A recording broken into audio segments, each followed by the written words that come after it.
Peut-être que tu as dû mal lire le mot, mais moi je sais que je suis belle, et encore plus belle que Qu'est-ce vous. qui se passe, les enfants, qu'est-ce qui se passe? Ah rien. Nous allons vous raconter l'histoire d'un jeune homme qui lui aussi faisait partie d'une fratrie. Il était l'objet de discorde au sein de sa famille, au point que ses frères le méprisaient et décidèrent de porter leurs mains sur lui. Voici son histoire. Écoutez donc le rêve que j'ai fait. Un rêve, un rêve. Alors, raconte-nous donc ton rêve. Nous étions dans les champs en train d'attacher des herbes et tout à coup ma gerbe s'est levée. Et même elle est restée debout. C'est pas incroyable? Tu es sérieux? Crois-tu vraiment que tu régneras sur nous? Ha ha ha ha ha. Attendez, j'ai fait un autre rêve. Le soleil, la lune et 11 étoiles se prosternaient devant moi. Jacob fut très attentif aux paroles de Joseph. Il s'approcha de lui et l'interrogea. Que signifie ce rêve, Joseph? Donc moi, ta mère et tes frères, nous devons nous prosterner face à terre devant toi? Franchement, quel manque de respect. Vraiment, tu rêves. Crois-tu vraiment que nous, tes frères, se prosterner devant toi? Ha ha ha ha ha. Un jour, Jacob envoya Joseph dans les champs pour qu'il prenne des nouvelles de ses frères. Lorsque ses frères le virent, ils se mirent à comploter contre lui pour le faire mourir. Voici le rêveur qui arrive. Bah alors Joseph, qu'est-ce que tu fais là? Oh mes chers frères, je viens prendre de vos nouvelles. Alors comme ça, tu es le chouchou de papa et en plus tu veux qu'on se prosterne devant toi. Jamais, allons-y maintenant. Tuons-le, jetons-le dans une citerne. Nous dirons à papa qu'une bête féroce l'a dévoré. Et maintenant, que deviendront ses rêves? Ha ha ha ha ha. Je suis votre frère. Je suis votre frère. Reuben, je suis votre frère. Ne versez pas de sang. Jetons-le dans la citerne qui est dans le désert. Ainsi, les 8 décidèrent de ne pas lui ôter la vie, mais de le vendre aux Ismaélites pour 20 pièces d'argent.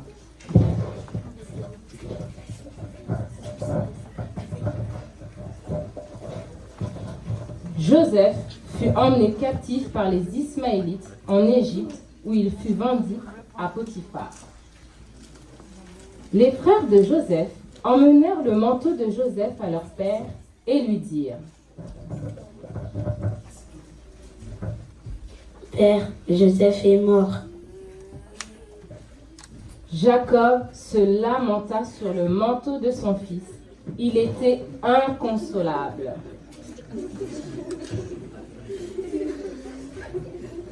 Joseph, en Égypte, travailla dans la maison pour Potiphar.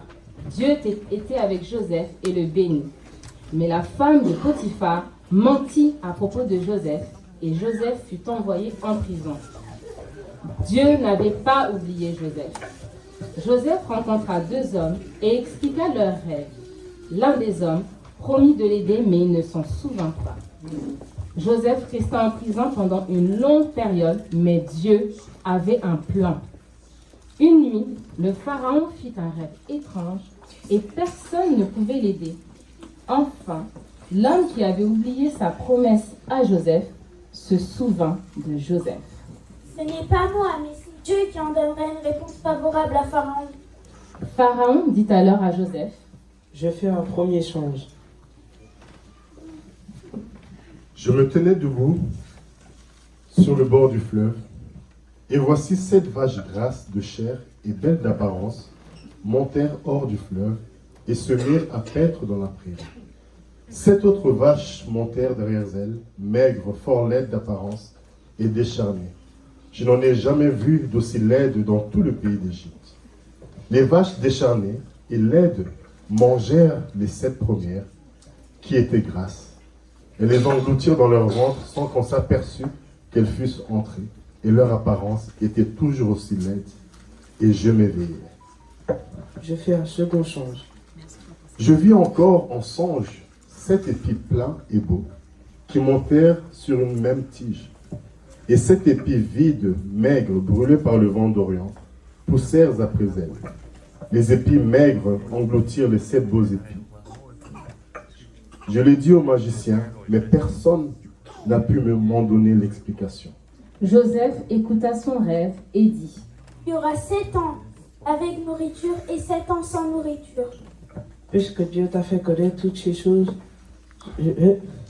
puisque Dieu t'a fait connaître toutes ces choses, il n'y a personne qui soit aussi intelligent et aussi sage que toi.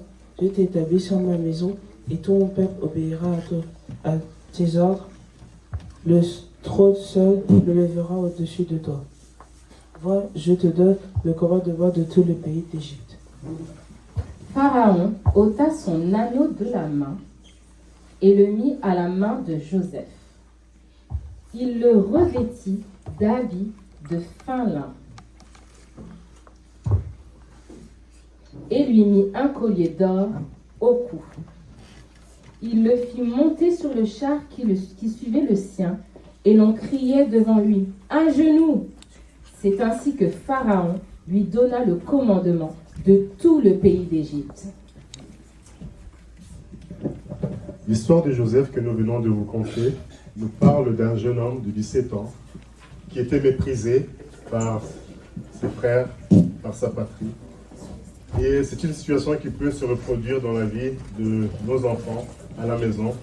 Il peut y avoir la compétition au sein de la famille. Ils peuvent être malmenés par les collègues, par les amis à l'école. Mais la leçon que nous devons en tirer, la première est le pardon. Joseph a toujours su pardonner le mal que ses frères lui ont fait. Il n'a pas cherché à se venger quand il a été à une position d'honneur, mais il s'est souvenu de ses frères. La deuxième leçon que nous devons tirer de cette histoire, c'est que notre Dieu est fidèle. Joseph, dans tous ses malheurs, Dieu a toujours su être là à ses côtés. Et nous voyons que Dieu a toujours pu élever Joseph malgré la trahison dans la maison de Potiphar, malgré le fait qu'il était en prison, oublié pendant des années. Dieu a toujours su se souvenir de lui et l'a élevé jusqu'au poste de gouverneur du royaume du pays d'Égypte.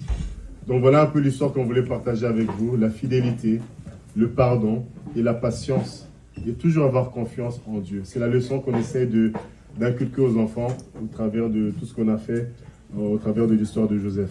Le Seigneur vous bénisse. Amen. Alléluia. On va vous interpréter un chant qui raconte aussi l'histoire de Joseph. Les enfants, vous êtes prêts? Oui. Les bonbons, tout ça dans la bouche retirée. Les musiciens, vous êtes prêts? On est contents. On vous suit. Laissez partager. Oh le chouchou, vous avez fait le chouchou, de son papa Jacob. Laissez mon frère et ses jaloux, en voyant sa terreur. Joseph, petit frère chéri, approche par ici, regarde ce joli puits. Arrive.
car le premier thème que nous avons abordé avec les enfants, c'était la création. Cette partie de la Bible nous montre parfaitement l'amour que Dieu a envers nous. Donc nous voulons que les enfants sachent qu'ils sont la plus belle création que Dieu ait faite et qu'ils soient à l'image de Dieu. Et que peu importe leur nez, leur tête ou leur bouche, Dieu nous aimera toujours autant. Alors les enfants, n'écoutez pas les gens, les personnes qui peuvent vous dire que vous n'êtes pas beaux, vous êtes les merveilles de Dieu, vous êtes une très belle créature, et peu importe qui vous êtes ou comme vous êtes, ok? Allez.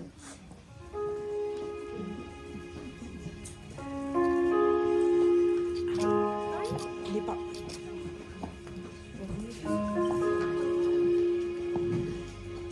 1, 2, 3, 4.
Avec les enfants. À leur niveau, ils veulent également témoigner, manifester de ce que le Seigneur est pour eux. Ils sont une très belle créature du Seigneur, ils le confessent. Et à la maison, les parents, encouragez les enfants par ces petits mots. Tu es une créature du Seigneur, tu es beau, tu es belle, tu es intelligent, tu es intelligent. Voilà, on doit pouvoir leur instiller la confiance en soi. Alléluia. Parfois, le monde est très difficile, le monde est dur. Mais nous, à la maison, on doit pouvoir arrondir les angles et puis leur donner l'essentiel qui est le Seigneur. Que le Seigneur vous bénisse. Les parents, amenez vos enfants à l'écoudim. C'est très important. C'est très important. On va demander à tous les enfants de rester là. Le pasteur va prier pour les enfants. Ce n'est pas rien. C'est difficile pour eux d'apprendre. Mais le Seigneur a permis qu'ils puissent retenir et prester devant l'Assemblée. Amen. On va prier pour tous les enfants. Est-ce que vous êtes d'accord, les adultes? Nous allons prier que le Seigneur les soutienne encore davantage. Que le Seigneur leur donne la joie d'aimer le Seigneur et de servir le Seigneur. Qu'ils puissent venir à l'église avec joie et même pousser les parents, nous les parents, à être à l'heure. Alléluia! Nous allons prier. Seigneur notre Père. Oh Seigneur, c'est avec émotion que nous voyons les enfants qui retiennent beaucoup de choses. Et nous te disons merci pour leur vie, Seigneur. Que ces enfants commencent à s'intéresser, Seigneur, aux Écritures et à t'aimer, Seigneur. Nous prions que ton amour grandisse davantage dans leur cœur. Et Seigneur, chaque jour, attire-les encore davantage. Oui, Seigneur, à aimer les choses de Dieu, à aimer ta présence, à aimer venir à l'école du dimanche, à aimer, Seigneur, s'appliquer aux enseignements qui leur sont donnés à l'école du dimanche. Papa, je te supplie, donne-leur, Seigneur, l'intelligence, la sagesse dont ils ont besoin. Et je te prie, Seigneur, d'accorder à nos enfants la sagesse. Que leur sagesse soit, Seigneur, une différence réelle dans ce monde. Que ces enfants, Seigneur, puissent distinguer le mal du bien et s'attacher au bien. Et je prie que nous, les parents, tu nous donnes de les encourager tous les jours à être ce qu'ils sont, c'est-à-dire des enfants de Dieu. Papa, merci à toi. Garde-les sous tes ailes puissantes. Leur corps, leur âme, leur esprit t'appartiennent, Seigneur. Veille sur leur vie. Seigneur, à leur sortie, à leur retour à l'école, Seigneur, de l'école, garde-les, Seigneur. Nous te supplions sur la route. Partout où ils sont, Seigneur, que ces enfants soient, Seigneur, la prunelle de tes yeux. Père, que tout œuvre de l'ennemi forgé contre ces enfants soit sans effet au nom de Jésus-Christ. Merci, Père. Bénis les parents également pour le soutien qu'ils apportent à leurs enfants et donne-leur encore le courage et surtout la joie de pouvoir accompagner les enfants dans la crainte de Dieu, dans la connaissance de la parole de Dieu. Bénis, Seigneur, les moniteurs, monitrices, Seigneur, pour le travail formidable qu'ils sont en train de faire. Donne-leur la patience. Donne-leur, Seigneur, l'intelligence dont ils ont besoin pour la transmission, Seigneur, des choses difficiles, mais rendre ces choses simples pour les enfants. Merci à toi pour leur vie également. Que toute la gloire te revienne, Père, au nom de Jésus-Christ. Amen. Amen. Que le Seigneur bénisse chacun d'entre nous. Que le Seigneur bénisse les parents. Alléluia. Bénisse également les moniteurs, monitrices. On peut acclamer les moniteurs, monitrices. Que le Seigneur vous bénisse. Que le Seigneur vous bénisse pour le travail que vous faites. Vraiment, nous vous encourageons. Et pour les candidats, ceux qui ont vraiment envie de servir aussi au niveau des enfants, vous voyez le diacre, vous puissiez passer un petit entretien et voir si vraiment votre envie est réelle. Alléluia. Que le Seigneur vous bénisse. Amen.